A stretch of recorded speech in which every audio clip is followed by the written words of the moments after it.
sheets and 30 change of garments. But if you cannot declare it me, then ye shall give me 30 sheets and 30 change of garments. And they said unto him, Put forth thy riddle, that we may hear it. And he said unto them, Out of the eater came forth meat, and out of the strong came forth sweetness. And they could not in 3 days expound the riddle. And it came to pass on the 7th day, that they said unto Samson's wife, Entice thy husband, that he may declare unto us the riddle, lest we burn thee and thy father's house with fire. Have ye called us to take that we have? Is it not so? And Samson's wife wept before him, said, Thou dost but hate me, and lovest me not. Thou hast put forth a riddle unto the children of my people, and hast not told it me. And he said unto her, Behold, I have not told it my father nor my mother, and shall I tell it thee?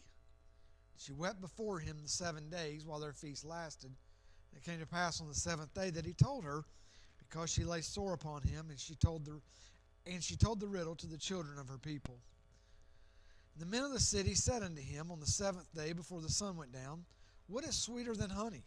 And what is stronger than a lion? And he said unto them, If ye had not plowed with my heifer. Wow, what a great way to refer to your wife, right? If ye had not plowed with my heifer, ye had not found out my riddle. And the Spirit of the Lord came upon him, and he went down to Ashkelon, and slew 30 men of them, and took their spoil, and gave change of garments unto them which expounded the riddle. And his anger was kindled, and he went up to his father's house. Samson's wife was given to his companion, whom he had used as his friend. Chapter 15, verse 1. But it came to pass within a while after, in the time of wheat harvest, that Samson visited his wife with a kid. That's a goat. And said, I will go into my wife into the chamber. But her father would not suffer him to go in. And her father said, I verily thought that thou hast utterly hated her, therefore I gave her to thy companion. Is not her younger sister fairer than she? Take her, I pray thee, instead of her. And Samson said concerning them, Now shall I be more blameless than the Philistines, though I do them a displeasure. Samson went and caught 300 foxes, took firebrands, and turned tail to tail, and put a firebrand in the midst between two tails. And when he had set the brands on fire, he let them go into the standing corn of the Philistines, and burn up both the shucks, and the standing corn with the vineyards and olives. Then the Philistines said, Who hath done this? And they answered, Samson, the son-in-law of the Timnite, because he hath taken his wife and given her to his companion. The Philistines came up and burnt her and her father with fire. Samson said unto them, Though ye have done this, yet will I be avenged of you, and after that I will cease. And he smote them hip and thigh with great slaughter, and he went down and dwelt in the top of the rock Edom. What a tumultuous life this dude lived. Just, his life could have been so much easier if he had surrendered himself to the one that he had a Nazirite vow with, but he didn't do that. So we look at, first of all tonight, his rebellion. His rebellion. Now we talked about it last week, but I want to go over this again. There were certain things in the law of the Israelites, and there were certain things in the law of the Nazirite that he was not supposed to do. As an Israelite, he was not to marry outside of Israel. He was not to marry outside the tribe of Israel. In fact, they encouraged them to marry within their tribe so that their tribe would grow. But if they weren't going to marry inside their tribe, then they should marry inside their own people. Many people use that law as a basis to say that whites and blacks are not supposed to marry. That's not what that passage is about. It's about the tribes of Israel marrying within the nation of Israel. Okay? Now, then he's not supposed to cut his hair. He's not supposed to have strong drink. He's not supposed to touch a dead animal, be around dead things, carcasses. And we read last week in the first part of this chapter that he killed a lion, and then he goes back. He goes a week later, and the lion's got a bee's nest in there, and there's honey in there. And so he goes and he gets honey out of the lion. That's completely against what God had called him to do. Just 180. He's marrying a woman of the Philistines that he's not supposed to be marrying. He is just a rebellious young man. From the word go, it seemed like he was just rebellious. He was probably one of those kids that, well, my mom and dad made me go to church, and my mom and dad did this, and my mom and dad, which I don't have a very high tolerance for those people, because I've been in church in my life more than most people in 2 lifetimes have been in church. Am I saying I'm perfect? Goodness gracious, no way. But to say, for anybody to say to me, my mom and dad made me go to church, it falls on deaf ears with me. And I have had people say that to me. Well, I don't go to church because my mom and dad made me go to church. Did they make you eat? Did they make you go to school? Did they make you go to the bathroom? I mean, like, you just don't do anything your mom and dad make? Anyway, this was Samson. I think. Well, my mom and dad made a vow with God, and I didn't have any say in it. Shut up. That was his rebellion. And his rebellion gets him into all of his trouble. That's the basis. That is the basis for the rest of his life. The trouble in the rest of his life is that he was rebellious. Number 2, his riddle.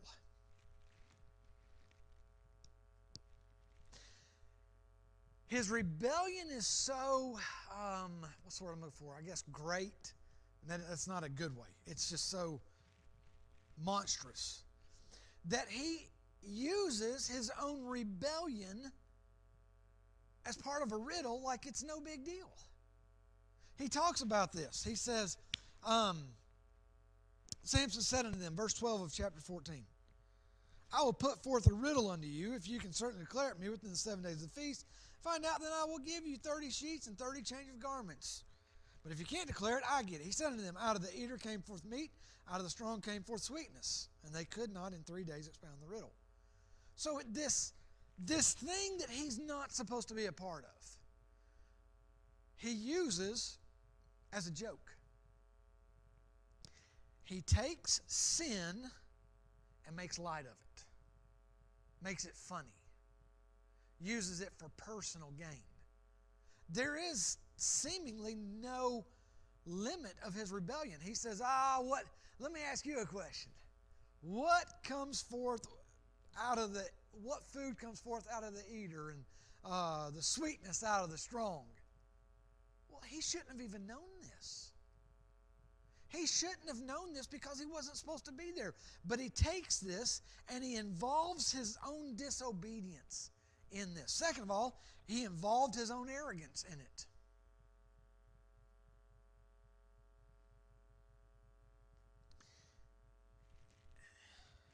He makes a deal. He says, I'm so smart, you'll never get this. And they wouldn't have. He was weak when it comes down to it. He says, I'm so smart, they'll never get this. And in his own arrogance, he says, all right, I got a riddle for you. If you can get it, I'll give each one of you a sheet and a garment, a robe, and we would basically say pants and a shirt. I'll give you a suit of clothes. I don't know that Samson had that. I think he thought, well, I'm so smart that I'm going to get 30 outfits out of this deal. I don't think he had 30 outfits to give. And he says, I am going to do this. And out of the eater came forth meat, out of the strong came forth sweetness, and they couldn't get it. His own arrogance, he says, nobody's going to get this because I am so much better. Well, he ends up, we know, making mistakes. But it's just, he is so, we see this. We got 2 more chapters after this chapter to see this, after chapter 14. To see that he is, to me, one of the most selfish people in the Word of God. I don't know who else would agree with that, but to me, selfish describes this man. Me, I. If I win, you got to give me 30. If you win, I've got to give you 30. I don't think he had it. I really don't. Samson did not come from money. And he didn't have money just because we think he was strong. He didn't have money just because he had long hair. He didn't have this to give. He thought, I'm going to get something out of this, and there's no way I'm going to have to give it back, give to them the deal I'm making. That's his riddle. Number 3, his friends. And I use the word friends because the Bible uses the word companions. I don't like the word in this situation, but the Bible does call them companions, okay? So he makes this, they bring the 30, verse 11, came to pass when they saw him, they brought 30 companions to be with him. I don't know that they were friends. I think he knew them. I think that he had been around. He obviously had been around this young lady enough to have fallen in love with her, but I don't know that these were, obviously they weren't good friends, but I don't know how good of friends, but I use the word friends here, okay? He gets the riddle. He gives the riddle. Now these guys are giving up one suit of clothes, if you will, each. 30 guys, 30 garments. And Samson loses, he's got to come up with 30 garments, one for each of them. They got a pretty good deal. And he says, he gives the riddle, and they don't know it. They don't have any idea. And so, this is amazing to me. This is the world. This is the world. They go to his wife, and they threatened his wife.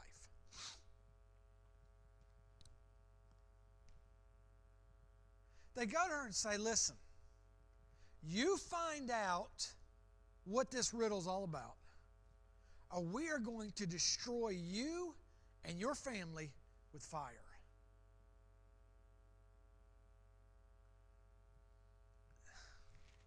Now, one garment basically per person.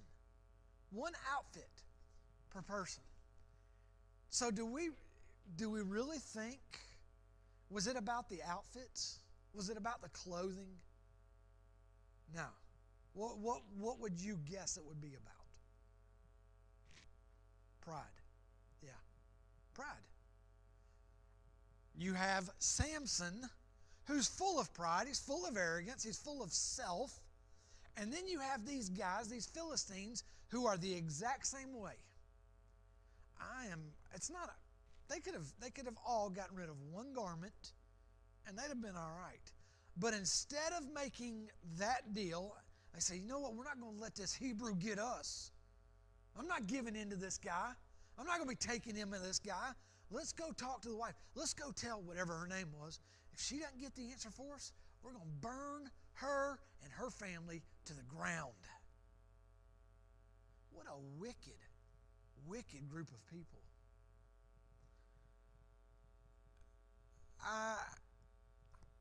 This is not, I'll say it this way, this is not a group of teenagers, okay? So I don't have to worry as much about this, I don't think. But this is an important thing, and this is one reason why I said last week, teenagers, everyone ought to study David, and they ought to study Samson. And this is one of the glaring differences between David and Samson. David made godly friends. Jonathan was a good friend. He was a godly friend. He was a friend that cared for David. Now, not all of David's men that fought for him were good men. I'm not going to say that. But David made good friends for the most part. And Samson, the Bible calls them companions. So we must assume, or we can infer from that they knew each other. We don't read of any Israelite companions. It seems that he didn't have anybody of his own people that he cared for. That he didn't have any friends. And the right friends are so important. And I know I'm preaching to the choir tonight. But it's absolutely true that the right friends are so important. They can build you up, they can tear you down. They can eat you alive. His friends threatened his wife. Then his friends married his wife. Now, I don't understand all the things about the 7 days and how that all worked out, the marriage feast, and how can he give her to another man to marry, but it happened. He gave her, the dad gave her his daughter, Samson's wife. Verse 20, but Samson's wife was given to his companion, who he had used as his friend. I think that means the companion used Samson. He used Samson. But they were good enough friends, companions, for the Bible to say that he used Samson. And I'm going to tell you, that right there is the importance of good friends. Because let's just face it, I'm going to throw a percentage out, I may be off. 90% of people are that companion right there. Just using you. In my adult life, I've probably had, other than guys I grew up with, outside of guys I grew up with at Camp Maranatha or at my school in church, I've had probably 3 or 4 good friends. Since we've been married, I don't know if I've had any good friends. I mean, I've had 1 or 2 good friends. Because good friends are hard to find. Good friends are hard to find. And it's important to have the right kind of friend as a good friend. So anyway, they threatened his wife, and then they married his wife. These are some great people to be with, aren't they? I mean, they're just, cream of the crop people. It's ridiculous. It's crazy the way they are. Number 4, his wife. His wife. First of all, she deceived him. Came to pass, verse 15 of chapter 14, came to pass on the 7th day, they said unto Samson's wife, entice thy husband, he may declare unto us the riddle, lest we burn thee and thy father's house with fire. Okay? Verse 16, Samson's wife wept before him, said, you hate me, and you love me not. If she would have simply said, Samson, here's what's happening. They are angry. They're angry at what you've done, and they have threatened to kill me and my dad. Look at what he does in chapter 15 when they do it. He destroys them. If she would have come to him instead of saying, oh, you've hurt me.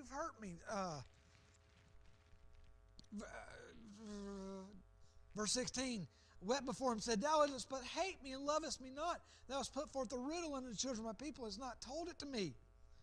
He said unto her, I didn't tell my mom and dad either. I don't hardly know you. Who do you think you are? That's basically what he said.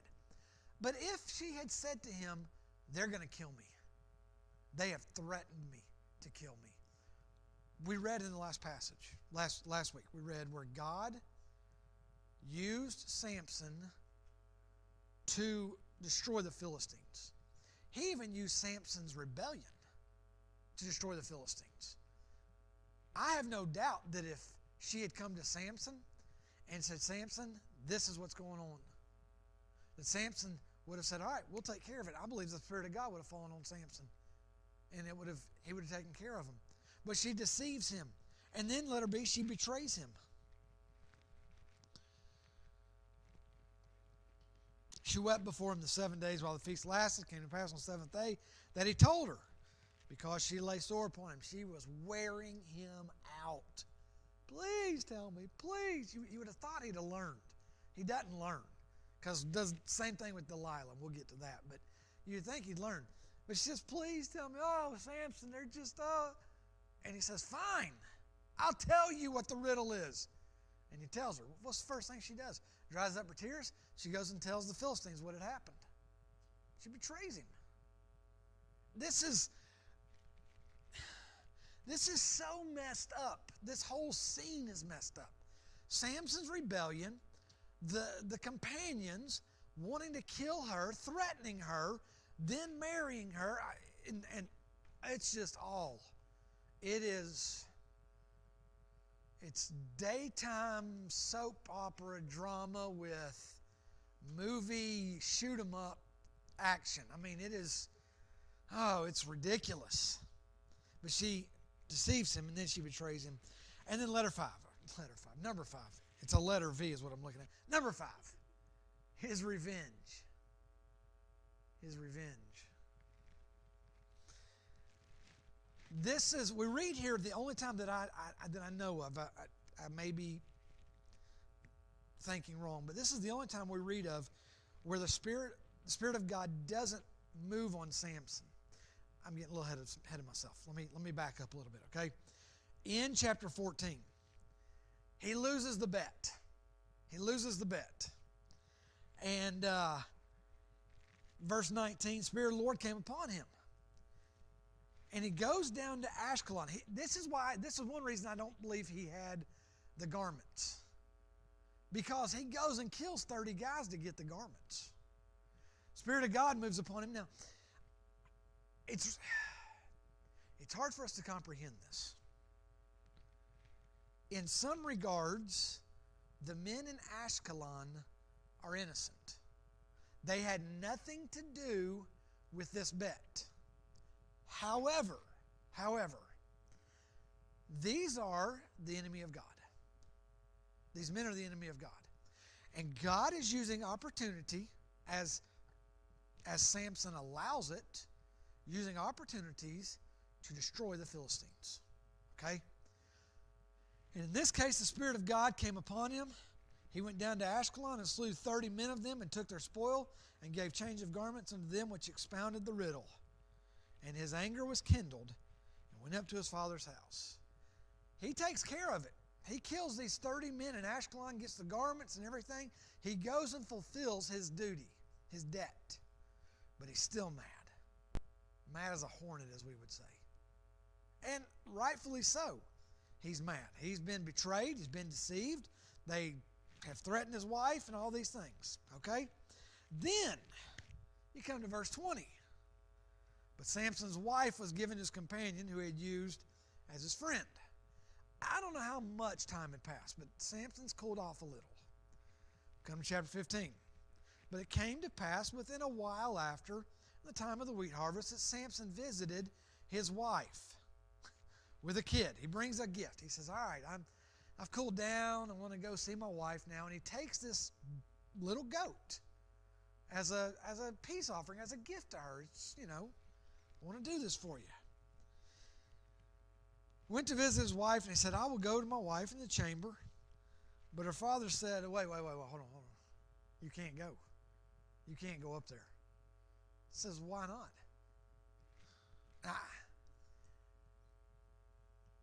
This man knew what Samson had done in Ashkelon.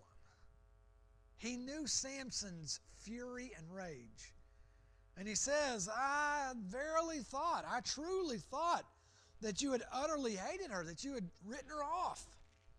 Therefore I gave her to thy companion. And he says, wait just a second. My other daughter's even prettier. She's much more beautiful than she is. Take her. Can you imagine that poor girl? I mean, this is the age where women are property, basically. He says, take her. She's prettier.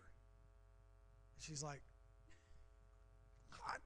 I don't want anything to do with it. And Samson said concerning them, now I shall be more blameless than the Philistines, though I do them a displeasure. He kept his end of the bargain. Now, we may not smile on what he did, but he kept his end of the bargain. The Spirit of the Lord had come upon him to destroy the Philistines. He said, listen, I kept my end of the bargain. I fulfilled. Now you've broken the bargain. You're the one that broke it. And now I'm going to mess you up. That's what he says. Though I do them a displeasure. Okay? So his revenge. He destroyed the men. He destroyed the men in Ashkelon. And we'll get to another place here in just a minute. He destroyed the crops also. Of all the things that Samson did, this one gets overlooked. I don't know how he did it. He captured 300 wild dogs. Foxes or jackals, that kind of thing is what it is. The King James Version says foxes. It was dogs, wild dogs of some kind. foxes, jackals, whatever. They were wild dogs. Catches 300 of them.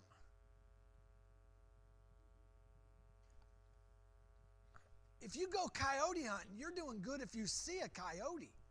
I mean, obviously there were plenty of them, but he catches 300 foxes, dogs of some kind. And then I remember whenever I was a kid, they would do this story in Sunday school or wherever it was, and they would say they tied their tails together. And I always envisioned taking the tails and tying them together. But obviously that's not what happened. He took cord and he tied their tails together and he put a burning torch or something in there. And then he turns them loose in their cornfields, their vineyards, and their olive gardens.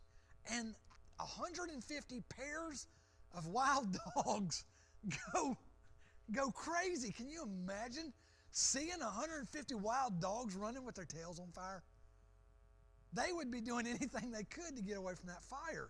It would be quite the scene to watch. And again, that to me is one of the wildest things he did was catch and attach fire to 300 dogs. Then the Philistines said, verse 6 of chapter 15, Philistines said, "Who hath done this?" They answered, "Samson, the son-in-law of the Timnite, because he had taken his wife and given her to his companion. Philistines came up and burned her and her father with fire." They fulfilled what they said they were going to do. They destroyed them. Samson said unto them, "Though ye have done this, yet will I be avenged of you, and after that I will cease." He says, all right, you deceived me. The dad married my wife off to my friend, and now we got another problem. He says, what I'm going to do is I'm going to destroy you, and then I'm done. He says, I'm going to be avenged. I'm going to take care of this, and then I'll be done for now.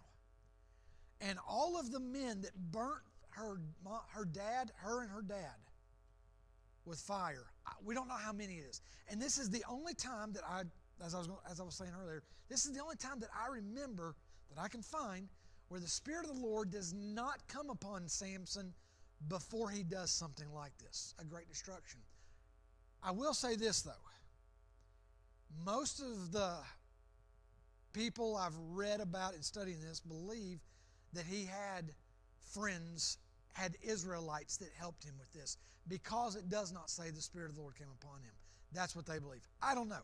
I do know this, that in verse 8, he smote them hip and thigh with a great slaughter.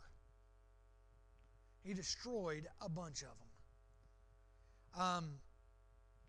I don't know exactly how he did it. We don't have that. I don't know whether he got him in the midst of the fire and burned him up, or whether he got a sword or what. But he smote those that had burned his wife and her dad. And he gets, again, God uses him.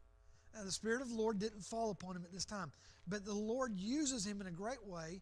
He's just chipping away at the Philistines for now. He's just destroying them here and there. And in the end, he's going to get a great win. But even in Samson's, and we looked at this last week, and we'll look at it next week, and we'll look at it the next week and next week. But even in Samson's rebellion, God said, I'm going to use you, buddy. You may not want to be the guy I want you to be. You may not want to be the guy I designed you to be. Can you imagine? I think I said this last week or the week before. Can you imagine what God could have done with Samson if he'd have been yielded? If he would have fulfilled his vow, and if he'd have said, Lord, not my will, but thy will be done. If he would have surrendered himself to God and said, here, I'm nobody. I'm just a poor boy from the tribe of Dan, and you do what you want to do with me. I think God would have done amazing things. Now, when I say God would have done amazing things, what we read about is pretty spectacular. But if he would have said, here I am, use me. The things that he would have done, we would read about and go, nah, nobody could do that. Nobody could do that. What's right? Only God could do that. When you look at Peter, before he surrendered himself to the Lord and after he surrendered himself to the Lord, it's two totally different men. Before he surrendered himself to the Lord, even as a disciple, he was a hothead. He was the guy that whenever they came to take Jesus, got his sword out and tried to cut the servants of the high priest's head off, missed and got his ear. That was Peter. But afterward, when it came to the end of his life and they were going to crucify him, he said, please don't crucify me like Jesus. Do it differently. And they crucified him upside down. And if Samson would have just said, I'll do whatever you want me to do, man, it would have, the chapters could have been 20 pages long on what Samson could have done. Would to God we'd all surrender ourselves that way. Lord, I do pray that not just this group right here, Lord, but yes, this group, but each one of us, Lord, each member of this church, and the churches around us, Lord, if we would just simply surrender our will, surrender ourselves to you, what great things you could do with and through us. In Jesus' name, amen.